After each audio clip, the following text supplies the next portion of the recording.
Do you have it in the angle? Is it good? That's good. Okay. Thank you very much for coming to our new Mercury reading back at the Windup space. And we've got 4 readers. I think in the last reading we did it right down the street at Cyclops. And we had 4 grumpy journalists. Now we have 4 happy fiction writers, which should be an interesting. But our first, we have Jane Delury, Jen Grove, and Michael Downs, and last but not least, Christine Grillo. All right, we're going to start with Jane Delury.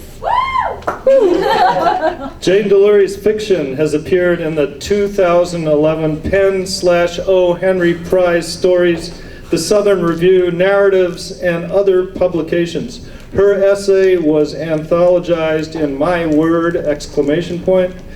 Contemporary Writers on the Words They Love or Loathe. She's on the faculty of University of Baltimore's MFA in Creative Writing and Publishing Arts program.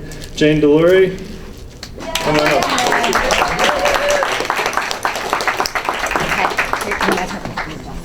Okay. No, that was it? You know, Okay. people can hear you It anyway. was very obvious that would have to happen. Okay. Is it all right? Yeah. Is that good? Okay. Great. Thank you, everyone, for coming. Thank you, spirits of New Mercury, for having me here. I am going to read 2 short essays.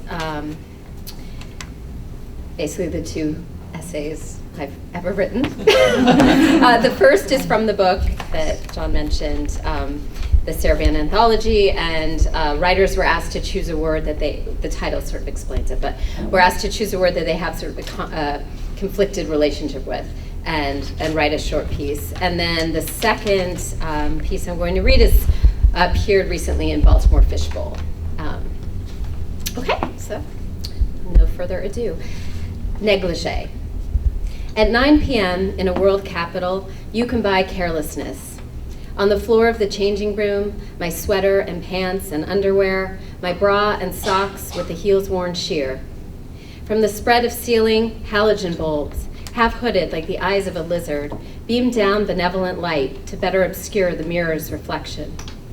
This was not the white light of the doctor's office, not the unforgiving light of noon that unmasks the skin. This was false light, teasing light, the light of a bedside lamp, from a closet door, open just a crack. Negligee. Not this word, stripped of its accents and adorned with an unnecessary E, but the word it really is, negligee, neglected, slapdash, which, as I wrote this, my computer tried to bring into line, forcing the extra E, piping the true word red. A woman, propped against pillows, waits for the water to stop its run through the pipes in the wall. Behind the translucent curtain of silk hedged with stiff ruffle, her diaphragm sucks in her belly. Her legs splay with studied indifference over the bed. This tatter of storm cloud that scuds over panties snapped at the crotch, this spiderweb garment that fits in a pocket, is the great-great-granddaughter of the bedroom gowns worn by the women of the 18th century French court, high on the throat, grazing the navicular bones of the feet. The obverse reflection of the dresses borne about during the day, nothing of transparence or divulgence to those loose yards of linen. But for this, without the armature of corsets and panniers, her body moves unbound. Je suis en négligé. I'm not dressed, she would say to the knock at the door, then sit on the edge of her bed or look out the window, freed from the leaden skirts, the complication of petticoats, her body like the Montgolfier balloon just risen over the skyline of Paris, its nonchalant drifting an illusion as 2 men stand ready to force the descent. She can feel the spread of her body, But unlike the woman listening to the water, she delights in the way the fat slips into the crevices of the skin, the way her uncaged lungs take in the air of her room. In the bar of my hotel, alone in this city, I wound the silver watch traded for the negligées given to me by distant cousins before my wedding. One of them sat in a corner and twisted the ribbons from the packages into a pastel anemone, which I later discarded. Negligee, how the word rises to the roof of the mouth. I asked where I could find one, then walked out the lobby into the night. Above my head, through the gold-trimmed ceiling, on 100-count sheets, lay women in negligées, women who downstairs at the bar opened their mouths around their wine glasses so that their lipstick would not leave a stain.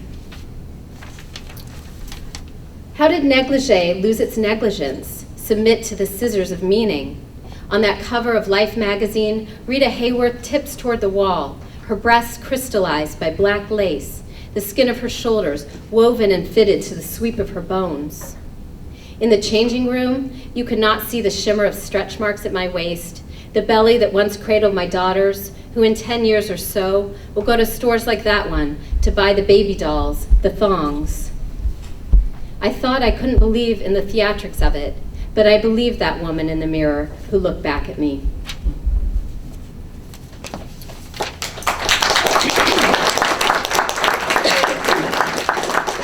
The backstory to that I'll tell you, and that Christine Grillo already knows, is that I wrote that essay. I met the editor at AWP, and she said, "Would you write something for this?" So there I was in New York looking for Victoria's Secret at 9:40. Okay. All right.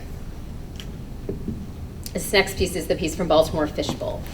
Consignment. In the 1880s, my great-grandmother packed a steamer trunk and left her Alsatian village for the port of Le Havre, France. Anna had a glass eye, the result of a snowball fight when she was a girl, little knowledge of English, and the promise of work in San Francisco. She docked in New York, and having eaten her first orange, boarded a train to the West Coast. There, she met my great-grandfather, Albert, an immigrant from Germany. They opened a bakery that collapsed during the earthquake of 1906. My great-grandparents and their children survived that catastrophe, but not long after, their 7-year-old son was run over by a carriage while playing in the street. A black wreath hung on their door for a decade. By the time I was a child, Anna and Albert had been reduced to these anecdotes passed on through my father, and, more concretely, to their 2 steamer trunks. The sides and top of Anna's trunk are oak, the edging of tin, are made of oak, the edging of tin. An A is pounded into one side, a W on the other. The trunk can't be opened without creaking or moved without scraping the floor. The feet have claws. When I was a child, it sat near the front door to our house, filled with photographs and school essays by my brother and me. Albert's trunk remained in the garage, containing only the nests of black widows. On the loading dock at Ellis Island, his Camelback with its leather handles and stamped siding had marked him as a wealthier immigrant than did Anna's flat top. But by the 1970s, the metal was chalky with rust, the leather handles had frayed to fur, and the inside smelled like rot. After college, I moved to France with 2 suitcases and a mountain bike. 4 years later, I returned to the US with my husband and our mutual possessions. In Grenoble, we loaded a shipping container with his great-aunt's bed frame, his grandmother's canning jars and coffee mill, skis we still haven't used, bookshelves, chairs, and scores of cardboard boxes. Meanwhile, from California, my mother sent us our stored wedding gifts and, among other heirlooms, my great-grandparents' trunks. The container from France would take a month. Our flight to Baltimore took 8 hours.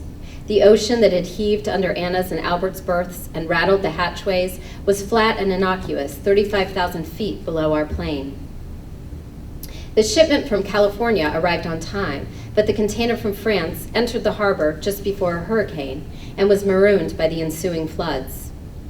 For weeks, we slept on the floor and ate off china, Anna's trunk, our table. Then the water receded, and the rooms began to fill.